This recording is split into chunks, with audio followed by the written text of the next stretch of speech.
Hello नमस्कार मैं समाचार में आपका स्वागत है। हम आपको बहुत ही महत्वपूर्ण जानकारी देने वाले हैं। अतिथि विद्वान अतिथि शिक्षकों के लिए और लाडली बहना को बड़ी घोषणा की है। मोहन यादव जी ने स्पष्ट कर दिया है कि इनको स्ट्राइक किया जाएगा, बाहर नहीं किया जाएगा और लाडली बहनाओं के खाते में भी अब पैसे बढ़ाए जाएंगे। 5,000 तक करने की योजना बनाई गई है मोहन यादव जी के द्वारा। तो ये बड़ी खुशखबरी है कि नए साल में अतिथि विद्वान अतिथि शिक्षकों के लिए और लाडली बहनाओं के लिए खुशखबरी आने वाली है। और अतिथि विद्वान अतिथि शिक्षकों को नियमित करने के लिए भी शिक्षा मंत्री और मोहन यादव जी ने घोषणा की है। तो मैं पूरी विस्तार से जानकारी देने वाला हूँ, लाइव वार्ता भी आपको सुनाने वाला हूँ। नेशनल मीडिया पर बीजेपी प्रवक्ता का कहना है, कांग्रेस प्रवक्ता का क्या कहना है, दोनों की आपको बहस भी सुनाने वाला हूँ। और मीडिया क्या कहना है अतिथि शिक्षक अतिथि विद्वानों को लेकर, कब तक इनका नियमितीकरण होगा। वीडियो में बने रहा, वीडियो पूरा देखें। वीडियो अच्छा लगे तो लाइक को, चैनल को सब्सक्राइब जो करना चाहिए अपडेट पाने के लिए। क्या गेस्ट लेक्चरर अतिथि विद्वान जो हैं, जो कॉलेजेस में पढ़ाते हैं, जिनकी सैलरी तो फिक्स होती है लेकिन जिनकी नौकरी पक्की नहीं होती, उनके अच्छे दिन आने वाले हैं? क्या लाडली बहनें नया साल ज्यादा राशि लेकर बनाएंगी? यह सवाल हम इसलिए पूछ रहे हैं क्योंकि ऐसे संकेत मिल रहे हैं। संकेत यह मिल रहे हैं कि नए साल में लाडली बहनों के खाते में अब ज्यादा पैसा डालने का मन बना रही है मोहन सरकार। संकेत यह भी दिए गए हैं कि जो गेस्ट लेक्चरर हैं या गेस्ट फैकल्टी जिन्हों कहा जाता है, जिन्हें अतिथि विद्वान कहा जाता है, जो कॉलेजेस में बच्चों को पढ़ाने का काम करते हैं, वो नौकरी को लेकर पसोपेश में थे क्योंकि वो पीएचडी नहीं कर पाए, लेकिन 4-5 साल से 8 साल से पढ़ा रहे हैं। तो यह कहा जा रहा था कि हो सकता है अब उनको नौकरी से निकाल दिया जाए। पर अच्छी बात यह है कि उच्च शिक्षा मंत्री ने सीधे तौर पर कहा है कि नौकरी से नहीं निकालेंगे, एक नई स्कीम लाएंगे। और यह भी हो सकता है कि आने वाले समय में ये लोग रेगुलर नहीं तो कम से कम इनकी नौकरी पक्की हो जाए और ये नियमित लेक्चरर की तरह ना सही पर गेस्ट लेक्चरर की तरह अधर में भी ना रहें। यानी कि चाहे लाडली बहना हो या फिर अतिथि विद्वान या फिर जो गेस्ट फैकल्टी हैं, वो उनके नए साल में अच्छे दिन आ सकते हैं। इसी मुद्दे पर आज करते हैं आपकी बात।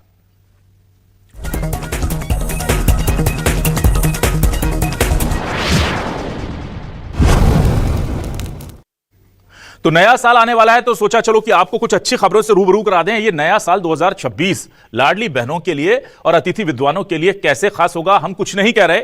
जो कहा जा रहा है बस उसके कुछ मायने निकालकर आपको दिखा रहे हैं। और क्या कहा गया, सीएम डॉक्टर मोहन यादव ने क्या कहा था, जरा वो सुन लीजिए। और इस वक्त इंदर सिंह परमार जो उच्च शिक्षा मंत्री हैं, वो क्या कह रहे हैं अतिथि विद्वानों के लिए। दोनों बयान सुनिए, आप समझ जाएंगे कि हम क्यों कह रहे हैं कि 2026 अतिथि विद्वानों के लिए और इनके लिए अच्छा है। तो संकल्प पत्र का घोषणा है 3,000 और हमने कहा हाँ डंके की चोट हम 3,000 करेंगे। जब हमने सरकार बनाई तब उसके पहले से 1,000 देते आए थे, आज 1,250 दे रहे हैं। इसी साल से अभी हम 250 रुपये रक्षाबंधन पे देंगे और दिवाली से हम 1,500 रुपये चालू कर देंगे। अगले साल 25 में खत्म होने के बाद 2,600 में फिर बढ़ाएंगे, 2,700 में फिर बढ़ाएंगे, 28 में चुनाव आएगा, 28 तक हम हर हालत में 3,000 करेंगे। नहीं, हम तो 5,000 रुपए प्रति बहन को देने के लिए तैयार है। सकारात्मक रूप से नारी सशक्तिकरण की योजना पे आप ये सुझाव तो दीजिए कि कौन सा काम करा करके इन लाडली बहनों की जिंदगी बेहतर कर सकते हैं। हम तो आपसे भी सुझाव चाहते हैं। हमने कहा कि हम घर बैठ करके बहनों के लिए और उनकी सशक्तिकरण की योजना में क्या चाहते हैं। जैसे उदाहरण के लिए हमने नाम दिए कि खिलौना बनाने वाली कारखाने में, रेडीमेड गारमेंट्स में काम करने वाली बहनें, ऐसी बहनों को तो हम ट्रेनिंग दिला करके 5,000 रुपए महीना प्रति लेबर को हम अपनी तरफ से 10 साल तक की गारंटी फैक्ट्री मालिक को दे रहे हैं। मध्य प्रदेश में नीतिगत रूप से जो हमारे अतिथि विद्वान हैं, उनकी चिंता करने का निर्णय किया है।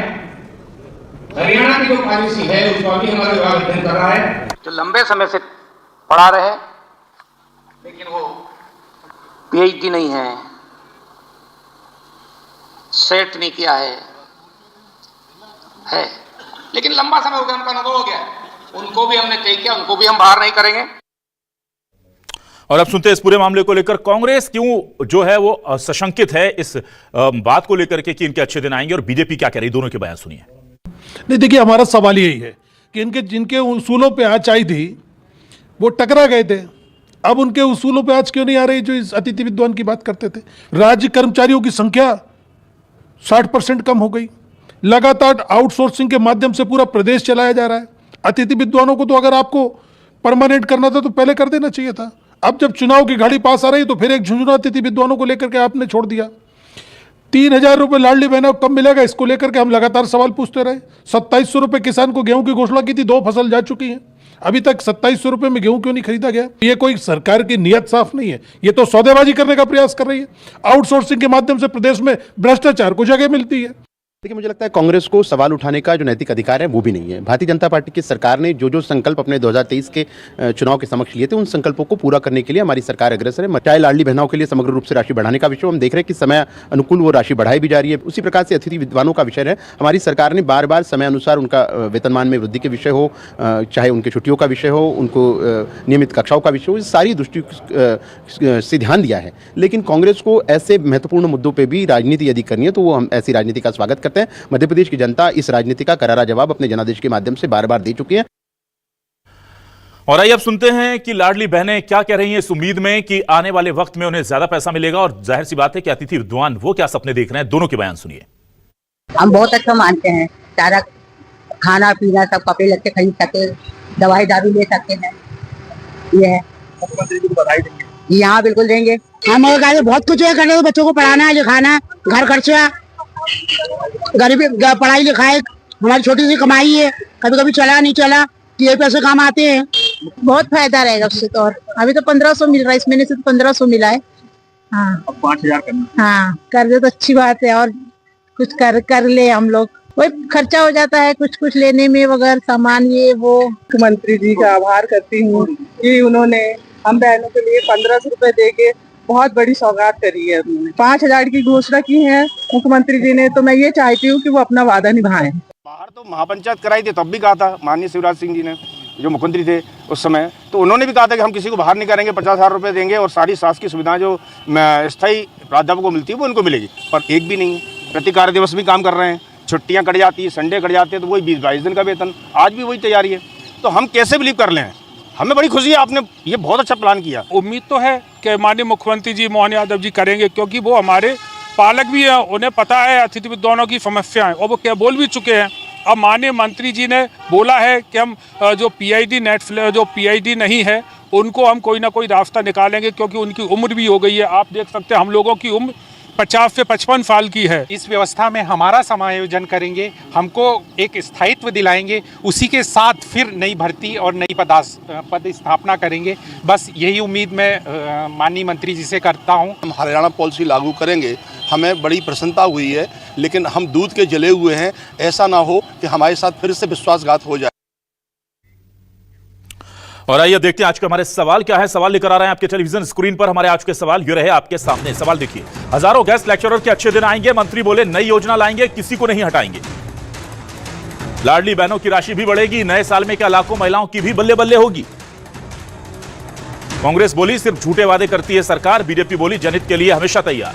एमपी में लाडली बहना गेस्ट टीचर को नए साल का तोहफा, लाखों बहनों की राशि बढ़ेगी, गेस्ट लेक्चरर भी होंगे पक्का। जी हां, ये बड़ी बात कही जा रही है, और ये होता है तो लाखों लोगों को सीधे फायदा होगा। हमारे साथ खास मेहमान जुड़ रहे हैं, सीधे रुक कर लेता हूं। डॉक्टर प्रेम व्यास जी जुड़ रहे हैं हमारे साथ, बीजेपी से वरिष्ठ नेता प्रवक्ता, उनका स्वागत करूंगा। कांग्रेस से वरिष्ठ नेत्री प्रवक्ता रोशनी यादव हमारे साथ जुड़ रही हैं, उनका स्वागत करूंगा। हमारे साथ वरिष्ठ पत्रकार के तौर पर दिनेश गुप्ता जी जुड़ रहे हैं, उनका स्वागत करता हूं। और खास मेहमान डॉक्टर सुरजीत सिंह भदौरिया हैं, अध्यक्ष हैं अतिथि विद्वान नियमितीकरण संघर्ष मोर्चा के, उनका भी स्वागत करता हूं। सबसे पहले डॉक्टर सुरजीत सिंह आपके पास आता हूं। मुझे ये बताइए डॉक्टर सुरजीत की ये जो वादा है, इस पर आप लोग, मुझे पता है कि बहुत दिनों से इंतजार कर रहे हैं, पर चूंकि अब कहा गया है कि पंजाब हरियाणा की तर्ज पर जो फॉर्मूला है वो लेकर के आ रहे हैं, हम नीति का अध्ययन कर रहे हैं, और हम किसी को नहीं निकालेंगे ये भी तय है, और हम बेहतर कोशिश करेंगे कि आप लोगों को स्थायित्व मिल पाए जॉब में। तो कितनी खुशी है और कितनी उम्मीद है आपको, या आपको लगता है ये वादा भी छलावा है? आपको फिर सभी साथियों को राम राम। आपने हमारा पक्ष रखा अपने चैनल के द्वारा। मैं माननीय मुख्यमंत्री जी से कहना चाहता हूं कि आप जब उच्च शिक्षा मंत्री थे और माननीय शिवराज सिंह चौहान जी के द्वारा 11 सितंबर 2023 को महापंचायत बुलाई थी भोपाल में ही मुख्यमंत्री आवास में, उस समय भी आपने बहुत सी घोषणाएं की थी। आज तक वो घोषणा एक भी पूरी नहीं हुई। सिर्फ आप ये देख सकते हो अतिथि विद्वानों को गुमराह करने के लिए, जैसे आपने 25% का उठा लिया, जिससे कि अतिथि विद्वानों को ज़्यादा फायदा नहीं है, 25% ही फायदा है। आप ये देखो, और आपने ये भी बोल 50,000 रुपये फिक्स वेतन दिया जाएगा और आपकी सेवाएं सुरक्षित रहेंगी, 65 साल तक हटाया नहीं जाएगा, क्योंकि मध्य प्रदेश में 65 साल है और हरियाणा में 62 साल है। तो यहाँ पे एक भी मांग पूरी नहीं, और जबकि आप ये देखो, हम 25 साल हो गए हमें इस व्यवस्था में लगे हुए, 2002 से लगे हुए हैं, चाहे वो कांग्रेस की सरकार हो चाहे बीजेपी की सरकार हो, अतिथि विद्वान वहीं के वहीं पर है। जैसे कांग्रेस की सरकार आई थी उस समय माननीय मुख्यमंत्री जी, पूर्व मुख्यमंत्री जी शिवराज सिंह चौहान जी हमारे आंदोलन स्थल पर आए थे और उन्होंने तमाम ट्वीट किए थे, उन्होंने घोषणाएं भी की थी कि हमारी सरकार होती तो मैं अभी परमानेंट कर देता। उसके बाद उनकी सरकार बनी, अतिथि विद्वानों का कुछ भी नहीं हुआ, सिर्फ हाँ जो 1500 रुपए मिलते थे 2000 रुपए कर दिए। और आप अगर ये देखो, अगर हमको बुखार भी आ जाता है उस दिन का हमें वेतन नहीं मिलता है, हमारा सिर्फ नौकरी है माननीय प्रिंसिपल महोदय के ऊपर, वो चाहे तो चलती रहती है नौकरी। अभी आप ये देखो, कल माननीय मुख्यमंत्री वो मंत्री जी ने घोषणा की, उसके बाद 400 अतिथि विद्वान फॉलन आउट कर दिए। 400 अतिथि विद्वान नौकरी से बाहर होते हैं, 150 अतिथि विद्वान अंदर आते हैं, बाकी के सब कहाँ जाएंगे ये लोग, क्या करेंगे जाके। 48 अतिथि विद्वान लगभग है, उसके 800 अतिथि विद्वान अभी फॉलन आउट हो गए, क्योंकि 2022 की पीएससी के द्वारा ज्वाइनिंग हो रही है, अभी 2024 की हो जाएगी। आप ये ठीक है सुरजीत जी, आऊंगा आपके पास और भी मेहमान हैं, जरा